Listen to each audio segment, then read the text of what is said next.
What is up, YouTube? I'm Megatron2180, and this was supposed to be the unboxing and review on the Baiman Iush or Batman Hush Black version by CT Toys. I say it was supposed to because the box arrived destroyed and I didn't think it was worth doing the unboxing. I imagine that if you're watching this video, you're already aware that this figure is a bootleg version of the official MAFEX Batman Hush Black version. Since I own the original figure in the blue version, I'm going to do a comparison between the two, considering that the structure is the same and only the colors change, along with the extra Bruce head that comes with the blue version and the gargoyle that comes with the black version. As mentioned in the video I made about the MAFEX, Hush is a 2003 comic book story written by Jeff Loeb and drawn by Jim Lee, which introduces a new villain to Batman's rogues gallery.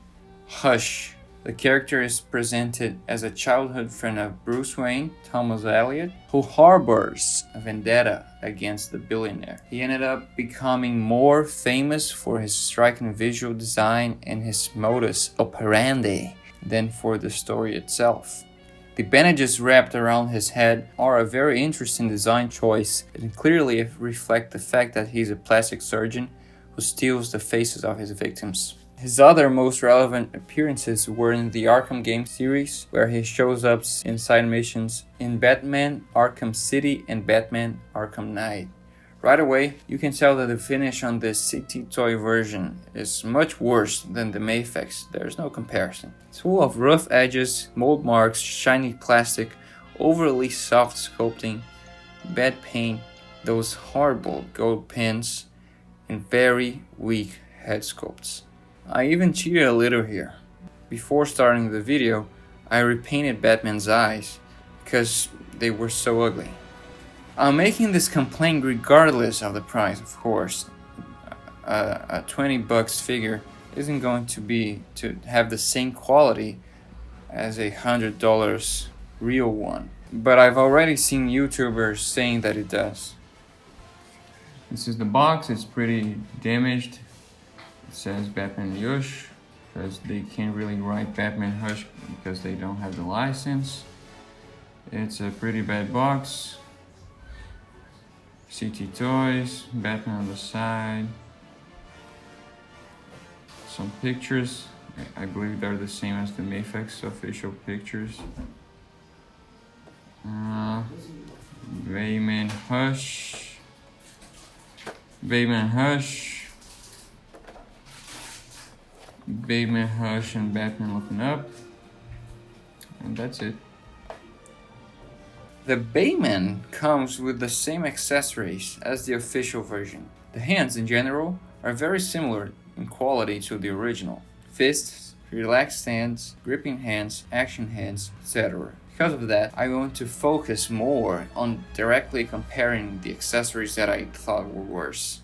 Still talking about accessories, this stand is pretty cool. Since I can compare it to the official one, there's not much to criticize. But at first glance it looks very good and the paint job is pretty nice. Let's make a little comparison of the faces. Firstly, you can see that the neutral face is way more defined in the official release. Batman has a real mouth, and here with the CT Toys version it's just a smidge. And let's take a look at the angry expression. With the official MAFEX release, you can see each tooth, and with the CT Toys version, it just looks like a white stripe with a little black on the middle. Terrible. Here's with the bad claws. As you can see, the sculpt is 100% more sharper with the MAFEX release. It has the painted lines and all of that. The CT Toys one is super soft with no painting apps. And these Batarang holding hands.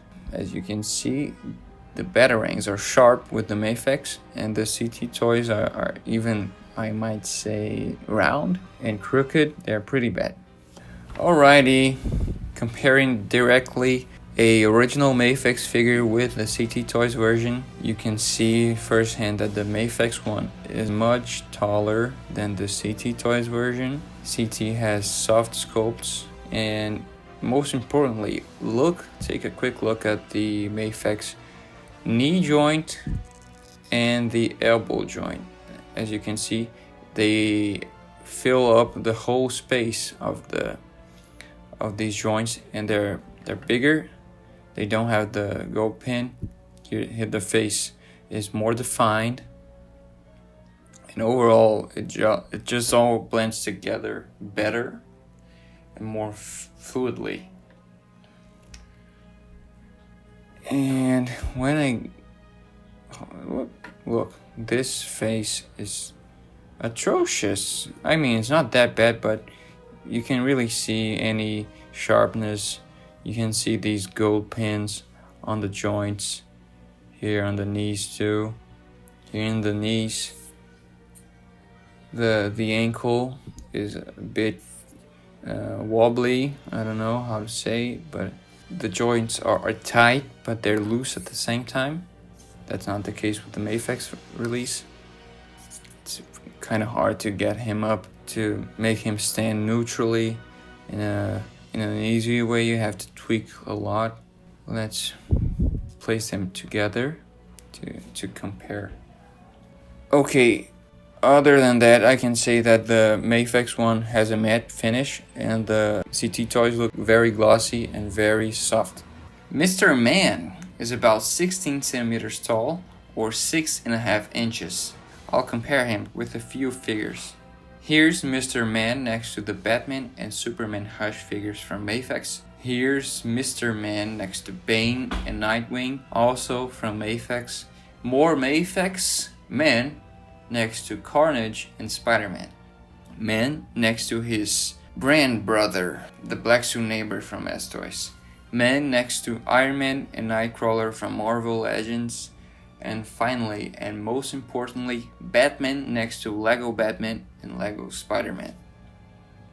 I imagine that if you guys have already handled a MAFEX figure, you'll know how to handle this toy. You can look up very much all the way. Look down. It's good, but not really that good. It seems that there's some piece of cloth hindering the movement. The ball joint is crooked, just like the MAFEX release. It has a very nice crunch. Goes forward a lot. Goes back nicely, but butterfly joints. He can cross his arms, double jointed elbows. He can do a 90 with his shoulders. Go around with the bicep swivel. And he has a ball hinge on the wrists. Okay, has drop down hips, and they go horizontal, yes, 90 degrees. You can do a little bit of the splits, not all the way. Double jointed knees with good range, and ankles that go forward, go back, rock, and toe articulation. Very, very nice. And he has a wired cape with very sturdy wires. Yeah, they're very good. They're pleasant. Contrary to what many people say on the internet, this CT Toys version doesn't even come close to the original MAFEX. I don't believe it's capable of replacing an original figure, except maybe for someone who isn't a collector. Still, for 20 bucks, it's an interesting purchase. The main reason I bought this figure was the Batclaw, since I lost the original one, and also because I want to make a custom Batman that mixes the look of Lego Batman, the game, with new Adams runs and the artwork of Jose Luis Garcia Lopez. I recommend it to anyone who's just starting a collection and wants to see if they like MAFEX figures, or to people who do custom work. That's it for today. Thank you very much, and see you next time.